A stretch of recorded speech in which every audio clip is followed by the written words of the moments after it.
The Assembly will hear an address by His Excellency David Ranibok Adeang, President and Head of State of the Republic of Nauru.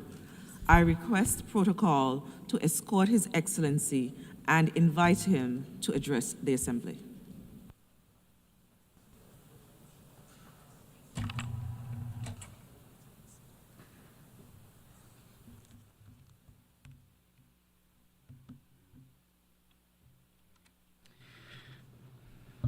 Madam President, Excellencies, distinguished delegates.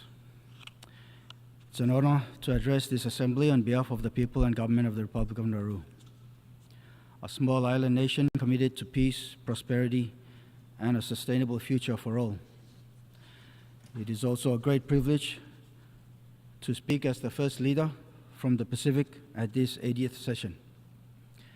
As Nauru stands at a defining moment in its democratic journey, we are guided by this year's theme, that we are indeed better together.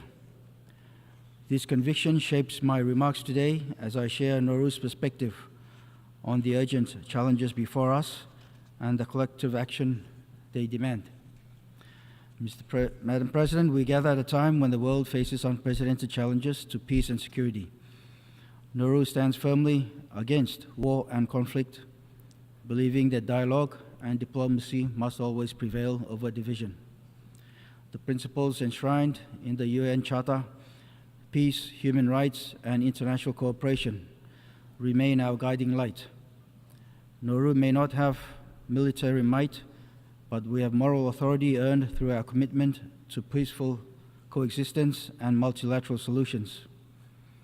And we call upon all nations to choose unity over discord, cooperation over conflict, and shared prosperity as the foundation for addressing our common challenges. Madam President, small island developing states face a fundamental challenge, breaking cycles of dependency that constrain our growth and threaten our economic sovereignty. Nauru's strategy is simple. We invest in our people. They are our greatest asset and the foundation of our future. Education, healthcare, and opportunity keep our community strong, our youth engaged, and our nation moving forward. This principle guides every partnership we form and every initiative we undertake. And we are deeply grateful to Australia, whose steadfast support goes beyond diplomacy and partnership. Australia's friendship has long been central to Nauru's journey. Ours is a relationship grounded in kinship, trust, and the ties of Pacific family. And as we say in Nauru, Ataminabini, which means we are family. We also value our productive relationship with the People's Republic of China and reaffirm our commitment to the One China principle.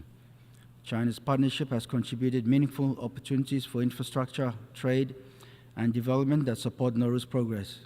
And for Nauru, these diverse partnerships built on mutual respect and understanding are the foundation of our progress at home. Our economic resilience strategy is centered around the Nauru Trust Fund, which safeguards national wealth for future generations, the Economic and Climate Resilience Citizenship Program, the Command Reach Virtual Asset Authority, Deep Sea Bed Mineral Resources, and our pursuit of Egmont Group membership.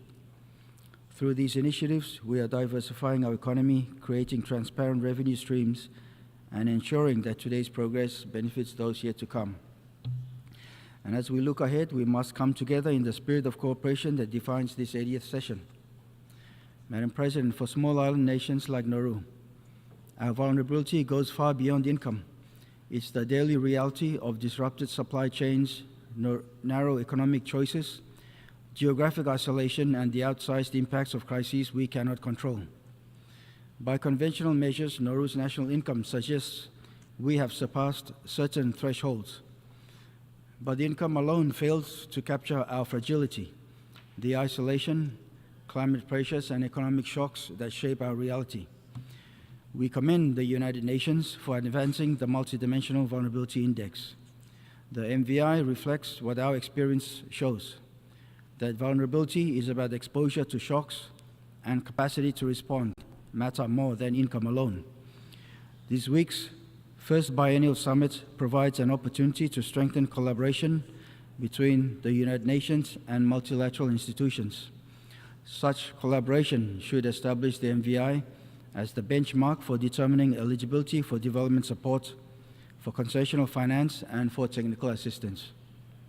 We therefore urge the UN, in partnership with member states and development partners, to fast-track the MVI's implementation and ask all development partners to embrace this essential evolution, one that brings fairness and realism to global development policy.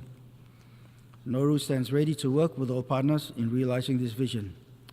Let us not let a statistic determine who gets left behind. Madam President, the United Nations has recognized what is self-evident to Nauru. Climate change is not just an environmental crisis. It is a direct threat to our peace, our security, and the very survival of our nation. The International Court of Justice has issued an advisory opinion of profound moral and political significance, echoing the urgent warnings of our region. We are approaching COP30, and yet small island developing states still face unacceptable barriers to climate finance. Despite countless pledges, those least responsible continue to struggle most to access the resources urgently needed for adaptation and mitigation. Simply put, the time for debate has passed. Concrete climate action cannot be postponed any longer. That is why we have placed special hope in our own Higher Ground initiative to build climate-resilient communities on elevated land, powered by renewable energy and sustainable water systems, and also in the Pacific Resilience Facility. The PRF, an innovative Pacific-led initiative, is designed to deliver much-needed financing directly to communities on the front lines of climate change in the Pacific. By pooling resources and investing in local adaptation, the PRF represents a new model for building lasting resilience across our Pacific region. Nauru calls on our partners to continue to stand with our Pacific family. We also welcome others who wish to join us and invite all friends of the Pacific to work alongside us in building a more resilient future for our region. Both the HGI and the PRF are not charity. They are sound investments in stability, security, and sustainability for communities on the front lines of climate change. Let us move beyond pledges and deliver real protection and hope for our people, the Pacific, and the generations to come. Madam President, the International Seabed Authority faces the complex challenge of balancing competing priorities while fulfilling its mandate. Nauru speaks directly today because the urgency of this issue requires clarity, not just diplomacy. Nauru has faced several criticisms for its decisions within the ISA. These criticisms, however, miss the point. The true focus should be on ensuring the ISA fulfills its mandate to the common heritage of mankind. The exercise of legitimate member state rights is essential to holding the authority accountable and prompting it to fulfill that mandate. As both a small island developing state and a sponsoring state for deep seabed mineral exploration, Nauru has invested significantly through our sponsored entity to access minerals essential to powering the world's transition away from fossil fuels and advancing the common heritage of mankind. We have consistently advocated for robust regulations that balance responsible mineral recovery with effective environmental protection. When Nauru invoked the 2-year rule, we did so in good faith, expecting the multilateral system to fulfill its treaty obligations in the same spirit. And yet, negotiations remain polarized, and the timely adoption of the regulations appears increasingly elusive. The choice before us is clear. Either we source these critical minerals responsibly through strong regulatory frameworks, or we continue to give in to delay. While we remain committed to advancing the multilateral framework, Nauru welcomes all nations' growing recognition of seabed minerals' importance. And this includes President Trump's recent decision through the 2025 executive order to advance seabed mineral exploration and development. Nauru is committed to working with the United States to maximize cooperation in this sector. For Nauru, seabed minerals represent more than economic diversification. They are a pathway to resilience and a chance to contribute to global solutions. The polymetallic nodules found in our sponsored areas are vital for renewable energy that support the green transition.